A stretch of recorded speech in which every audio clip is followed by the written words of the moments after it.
Conflitos existenciais, o medo, terapia da reencarnação, é o que nós vamos falar hoje aqui no nosso canal. Estamos utilizando o livro Conflitos Existenciais, da Joana de Ângeles. Para quem está vendo aqui esse cenário, eu estou aqui no Cytrovia Park, em Manhattan, fica na 9ª Avenida, entre a 33 e a 32 Street. É um parque bem legal, bem gostoso. Hoje estamos aqui com a temperatura ambiente de 2 graus, está bem legal para a gente fazer o nosso estudo, tá? Então, vamos lá, seja bem-vindo ao canal Sérgio W. Soares, e toda segunda-feira a gente fala sobre terapia da reencarnação. Vamos entender aí como é que funciona a questão do medo. Você é uma pessoa medrosa? O que leva você a ter medo? Até que ponto tem questões dessa vida? Até que ponto tem questões de vidas passadas? Como que funciona essa questão? Vamos lá, eu vou fazer a leitura. Esse estudo vai ser feito em 3 etapas e hoje falaremos sobre a psicopatologia do medo, utilizando aqui o livro Conflitos Existenciais. Eu vou fazer a leitura e os devidos comentários. Então ela fala, né? A herança da culpa no inconsciente humano responde por inúmeros desequilíbrios que dela se desdobram, mascarando-se de variadas expressões que se tornam fenômeno inevitável no processo para a aquisição de superior nível de consciência. Ela coloca então, ela faz uma associação de que o medo muitas vezes tem a ver com a culpa. Eu tenho medo de fazer algo porque se der errado, eu serei o culpado por aquilo ter dado errado. Basicamente é por aí que ela faz a sua colocação, tá? Vamos continuar aqui. Após vencer o estágio da consciência de sono, o espírito reencarnado descobre a paisagem fascinante e quase infinita que faz parte da sua existência corporal, proporcionando-lhe mais amplas aspirações de crescimento com vistas a alcançar o elevado nível de consciência cósmica. Então, esse medo, ele já vem desde vidas passadas, desde quando estamos no plano espiritual, desde quando ainda estamos até pensando em reencarnar. Será que essa reencarnação vai ser legal? Será que eu vou conseguir cumprir minhas metas, quitar meus débitos, pagar meus resgates? Ou será que o negócio não vai dar certo? E se não der certo, como é que fica? Esse medo, ele já vem, não é de hoje. É o que ela coloca aqui pra gente. Vamos continuar então. Os erros e crimes praticados durante a fase inicial de conquista da razão e do discernimento em face do despertar da consciência ressumam dos arquivos profundos do self, do eu, e reaparecem na personalidade com imposição constrangedora. Então ela coloca aqui que muitas vezes eu tenho a certeza, 100% de certeza de algo, e aquilo não era nem 5% na prática. E aí isso pode trazer uma insegurança, pode trazer até uma desistência, pode trazer um constrangimento que leve a pessoa a desistir das coisas. E aí acaba não sendo legal você desistir porque você está com medo. Qual é o progresso, qual é a evolução? Eu conheço uma pessoa que não perde uma partida de futebol há 20 anos. Nossa, 20 anos sem perder uma partida de futebol? Ele deve ser muito bom, né? Não, na verdade ele é um perna de pau que ele não joga futebol há 20 anos. Qual é o aprendizado que ele está tendo? Vai lá, joga, ganha uma, perde outra. Mas você vai praticando, você vai aprendendo, você vai evoluindo, vai se desenvolvendo, vai melhorando. Mas às vezes esse medo pode ser paralisante para a pessoa. Vamos ficar bem atentos quanto a isso, tá ok? Continuando aqui. Não poucas vezes torna-se inevitável a instalação mortificadora da consciência de culpa, que inconscientemente induz ao medo. Então, ela reforça: a culpa muitas vezes induz ao medo. Se eu faço ali, deu certo, tá bom, deu errado, tá bom, vida que segue, nem me preocupo.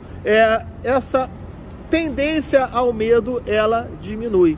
Agora, quando ela se cobra muito, quando ela se sente muito culpada, responsável por todo mundo, a gente já gravou aqui um vídeo sobre a síndrome do super-herói. Vou colocar, ó, tô botando aqui no card e no final do vídeo eu tô colocando também esse vídeo para você observar. É o cara que tem que ser o herói, ele que tem que salvar, ele que tem que resolver, ele que tem que ajudar, ele que tem que fazer. Pera aí, não é bem assim. Aí se não dá certo, ele se sente culpado. Então, ó, muito cuidado com essa associação entre culpa e medo, ok? Vamos continuar.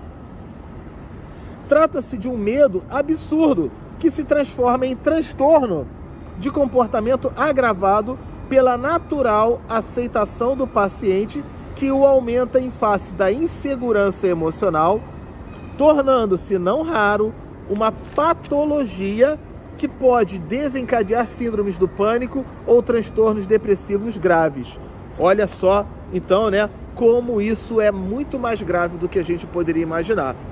Ela já passa a vibrar, a mente dela, o campo imaginativo dela já imagina a desgraça, já imagina a tragédia, já imagina o pior cenário. Ela tem dificuldade de assimilar bons cenários. Eu posso fazer isso e vai ser legal. Mas ela já fala logo, e se não der certo? E se disserem que eu não sou bom? E se me reprovarem? E se me rejeitarem? E ela entra muitas vezes num quadro depressivo e de uma síndrome do pânico também, ok? Vamos lá. Quando se apresenta em comportamentos assinalados pela timidez, há uma natural tendência para a alienação ao convívio social, isolando-se e ruminando pensamentos pessimistas em relação a si e aos demais, ou transformando o sentimento em raiva mal contida que empurra para pavores imprevisíveis. Essa pessoa, então, ela se torna muitas vezes antissocial, porque ela tem medo do julgamento que vão fazer dela, do que vão achar dela. E ela fala, não, eu não gosto de me envolver com pessoas ou de falar. Ou então esse medo gera uma raiva. E aí ela se torna agressiva, quando na verdade ela não tem agressividade nenhuma, ela tem o medo. É igual o cachorro, que muitas vezes ele está latindo, e você pensa que ele está bravo. Não, ele está com medo danado, ok? Então pode ter essa situação. Vamos continuar. Todos são vítimas do medo em relação ao desconhecido como ocorrência normal. Então o medo faz parte da nossa natureza. 100% das pessoas têm medo em algum momento, em alguma situação. Ninguém aqui vai se livrar de nunca ter medo. Sempre vamos ter medo. O desafio é a gente aprender mecanismos para enfrentar o medo e para superar aquele medo. Essa é a grande questão que você vai trabalhar em você. Quando eu vou atravessar uma rua, eu tenho medo. Por que eu olho para os carros? Por que eu olho para o céu? Eu tenho medo de um carro me atropelar. Mas nem por isso eu não vou deixar de atravessar a rua, ok? Eu vou observar, vou me comportar ali direitinho e vou me superar. Vamos continuar aqui. Quando se aguarda a concretização de algo ambicionado, é natural que ocorram dúvidas que em forma de medo da sua não viabilidade. Quando alguém se afeiçoa com o outro, tem medo de não ser correspondido. Nossa, agora eu estou namorando aquela pessoa e se ela não gostar de mim? E se ela me achar que eu não presto para ela? Ou se ela achar que eu não faço? Aí eu começo a mudar a minha característica, eu deixo de ser eu mesmo pelo medo de perder aquela outra pessoa. Né? Isso acontece muito, não só em relacionamentos, como em empresas, empreendedorismos e várias situações aí do nosso dia a dia. Um passarinho pousou ali, eu fiquei ali olhando para ele. Ok, ele tá que nem eu aqui, 2 graus, tranquilão também. Legal. Vamos lá. Cadê? Todavia, quando extrapola... Tá, ele fala, todavia, quando extrapola, gerando situações conflitivas, dando largas à imaginação atormentada, propicia ansiedade, fica suando, arritmia cardíaca, identifica-se de imediato um pavor que assoma e ameaça a estabilidade emocional. Ela fica suando frio, fica nervosa, fica se tremendo. Cada um tem uma reação diferente aí diante desse tipo de situação, ok? Em tal circunstância, instala-se o transtorno fóbico, a fobia, né? na condição de gigante opressor. Passa a ver tudo aquilo como um gigante, como uma coisa monstruosa, como uma coisa enorme. E às vezes, é um ratinho, é uma coisa pequenininha, mas você transforma numa coisa enorme. Vou continuar aqui. Nossa, esse capítulo está bem grande. Em tal circunstância, então, já falei isso, psicologicamente o medo condicionado é resultado de um processo de acúmulo desse fenômeno, desde que associado a qualquer incitação do meio, quase sempre de natureza neutra, responde ao estímulo. Eu já falei aqui em outros vídeos também sobre a parte cultural que é imputada, que é colocada em nós do medo, né? Já vem das canções de niná, boi, boi, boi, boi da cara preta, pega essa criança que tem medo de careta, nana, neném, que a cuca vem pegar, papai foi pra roça, mamãe foi trabalhar, tô lascado, não tem ninguém pra me proteger, nem meu pai, nem minha mãe, é o velho do saco, é a loura do banheiro. São inúmeras situações que estimulam o medo, e a pessoa vai crescendo medrosa, ok? Quase sempre cultivado deveria ser racionalizado, né? Ou seja, peraí, faz sentido todo esse medo? Por que ao invés de eu ficar olhando os casos e as histórias de quem fracassou e de quem deu errado, por que eu não começo a olhar os casos e as histórias de quem foi bem sucedido, de quem deu certo, de quem venceu?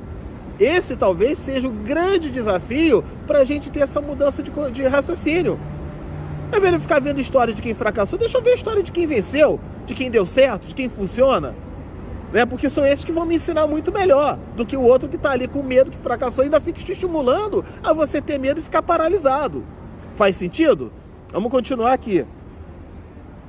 Pode-se afirmar que existem fatores endógenos e exógenos que correspondem na presença do medo. Vamos entender isso. O fator endógeno, ele fala que é o comportamento infeliz de reencarnações anteriores e que vem já carregadas em nós. A gente já falou aqui das nossas memórias, das nossas experiências. Quando uma criança toca piano com 4 anos de idade, nunca viu um instrumento, você entende, só pode ser de uma vida passada. Assim como, quando uma criança ela já é medrosa desde pequenininha, isso já demonstra o quê? Que provavelmente na outra vida ela viveu algum trauma que carregou nela o sentimento do medo. A gente carrega a bagagem das nossas vidas passadas. Isso já é provado, já é analisado, já é compreendido de diversas maneiras, tá? Então ele fala, isso se instala no inconsciente profundo, tá? A gente fala sobre consciente, inconsciente e subconsciente na sexta-feira aqui no nosso canal, quando falamos sobre lei de atração, tá? Estuda lá, acompanha a nossa playlist de lei de atração toda sexta no nosso canal. Nesse sentido, podemos incluir as perturbações de natureza espiritual em forma de sutis obsessões, consequência daqueles atos infelizes que ficaram sem regularização no passado. Então o que acontece? Eu, trabalhando o medo, isso faz com que eu fique num padrão vibratório, no meu emocional, um padrão vibratório elevado ou um padrão vibratório inferior. Eu com medo fico num padrão vibratório inferior. Eu fico mais sujeito a captar energias e entrar em sintonia com espíritos inferiores que vão causar essa obsessão. É simples assim. Não é por causa do obsessor, mas é por causa do teu medo. Se você entender, eu vou enfrentar, eu vou vencer, eu vou compreender, isso é facilmente superado. Tá ok? Estou colocando aqui no card o obsessor do Chico Xavier, tá? Para você assistir. Você vai ver a história do obsessor do Chico Xavier. Como é que ele superava isso? Na verdade, o obsessor dele ficava frustrado com o Chico Xavier, tá? Vamos continuar aqui. Quarta-feira no nosso canal, vídeos sobre casos do Chico Xavier. Ao mesmo tempo, os apavorantes fenômenos sísmicos que periodicamente varrem o planeta, acabando com vidas, destruindo cidades. Então ele fala do dia a dia mesmo, que aí você vê um monte de tragédia, um monte de coisa na televisão que deixa você apavorado, deixa com medo, deixa preocupado. E se você fica inundado dessas informações, eu acho que você não sai mais de casa. Então é importante entender esse processo aí também, tá? A impotência do ser humano diante dos fenômenos da natureza e a quase indiferença das autoridades, né? Mas caramba, e o governo, e isso, e o presidente, e o vice, e o governo anterior, e o governo, e o próximo governo, que não faz nada, aquela coisa toda, te deixa impotente, você não pode fazer nada. Então gera medo, né? Que você fica com medo de ser a próxima vítima. Peraí, eu vou criar alguma situação, eu vou aprender algo, eu vou ver aqui o que está ao meu alcance. As pessoas vibram naquilo que está fora do alcance dela, quando ela pode procurar vibrar ou trabalhar soluções naquilo que está dentro do alcance dela. É uma outra dica, uma orientação aí que a gente dá. Grande parte do noticiário da mídia, e a Joana de Ângeles botou entre parênteses, lixo. Esse livro é de 2010, tá? É de 2010, já tem, estamos gravando esse vídeo em 2022, já tem 12 anos. E a Joana de Ângeles já falava aqui, noticiário da mídia, lixo, ela botou entre parênteses, tá? Que se compraz em exaltar o esdrúxulo, o agressivo, ou seja, só fica mostrando a tragédia. Contribui para a alucinação de alguns enfermos que se sentem, né, que ficam totalmente com medo da convivência, medo do relacionamento, medo de fazer qualquer coisa, às vezes até de sair de casa. Vamos lá, tô correndo aqui para poder não ficar tão grande esse vídeo. Esses medos sempre impedem o repouso, desencadeiam mais imaginativos receios. Então ela começa a trabalhar o imaginativo dela de situações de triste e de desgraça e de tragédia e por aí vai. Atormentam a vida e não evitam que ocorram os fenômenos desagradáveis, que ela tenta evitar sem uma pedagogia apropriada. Uma terapia, eu estou botando aqui um QR Code, faça uma sessão de terapia com algum terapeuta da nossa equipe ou procure o seu psicólogo, o seu terapeuta da sua preferência. Aqui você vai, nesse QR Code, você vai entrar num link, preenche um cadastro, a gente vai marcar uma primeira sessão gratuita, sem compromisso, que pode, de repente, te ajudar nesses processos. Você tem um medo, uma síndrome do pânico, um receio, um medo inconsciente que você não entende ou que você gostaria de dominar, é uma sugestão aí, tá certo? Na descrição, eu estou colocando também o link para essa primeira sessão gratuita aí com um psicoterapeuta. Vamos nós, então. E aí ela diz, é como se aquilo que mais se teme acontecesse. É claro, eu vibro tanto naquele medo, tanto naquela desgraça, tanto naquela coisa, que aquela coisa acaba acontecendo. Estudamos no nosso canal toda sexta-feira Lei da Atração. Lei da Atração. Mas Sérgio, é o que eu não quero. Mas o cérebro não entende o não. Não pense numa girafa cor-de-rosa. Você pensou na girafa e ainda pintou ela de rosa. O cérebro não entende o não. Quando ela fala, eu não quero que isso aconteça, ela está vibrando para que aquilo aconteça. Estuda aqui no nosso canal, Lei de Atração. Na terapia, trabalha isso com o seu psicoterapeuta, ok? Ou o seu psicólogo, da sua preferência, onde quer que você esteja, tá? No Brasil ou fora do Brasil.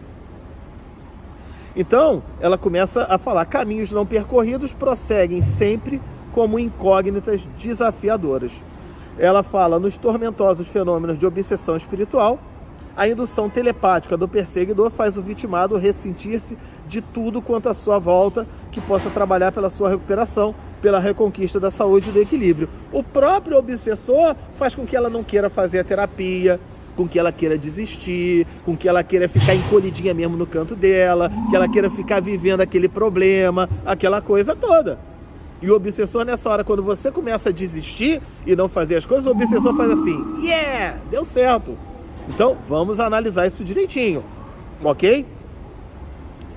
E isso gera também, né? Ele fala que teleguiado pelo adversário invisível, experimenta o desconforto que se deriva do medo que lhe é infligido, adotando conduta estranha e doentia. A pessoa fica toda isolada. Colocaram uma luz aqui bem na minha cabeça. Vou ficar aqui para poder, pronto, assim não atrapalha, né? E aí ela coloca aqui, de maneira idêntica ocorre quando se está preocupado em demasia com a realização de um projeto que é muito importante ou uma programação qualquer que se apresente como relevante. O cansaço, a não renovação do entusiasmo desencadeia o medo de não ser bem sucedido, passando a adotar uma postura desastrosa. Ela cria um universo na mente dela do fracasso. E aí o que acontece? Ela acaba fracassando. Então a psicopatologia do medo é essa. Semana que vem continuaremos, vamos falar sobre diferentes manifestações do medo, ainda utilizando o livro Conflitos Existenciais. Volto a botar aqui o QR Code, você querendo fazer uma primeira sessão sem compromisso com o psicoterapeuta da nossa equipe, qualquer lugar do mundo que você esteja, preenche lá os dados que a gente vai combinar isso, tá? E continue assistindo, se inscreve no canal, dá o like, comenta aí se você sente medo ou conhece alguém que tem medo. E semana que vem estaremos de volta, tá? Vou ver se eu gravo talvez aqui mesmo, em um outro lugar, né? Vamos ver se a temperatura não vai estar essa temperatura aí de 2 graus. Deixa eu ver aqui se ainda tá 2 graus. Ó, a temperatura tá, ó, 2 graus, cadê? Deixa eu botar aqui na frente, ó. 2 graus com sensação de -3. Mas deu para gravar legal aqui, foi tranquilo. Fiquem com Deus e amanhã tem vídeo novo no nosso canal, tá bom? Tchau, tchau!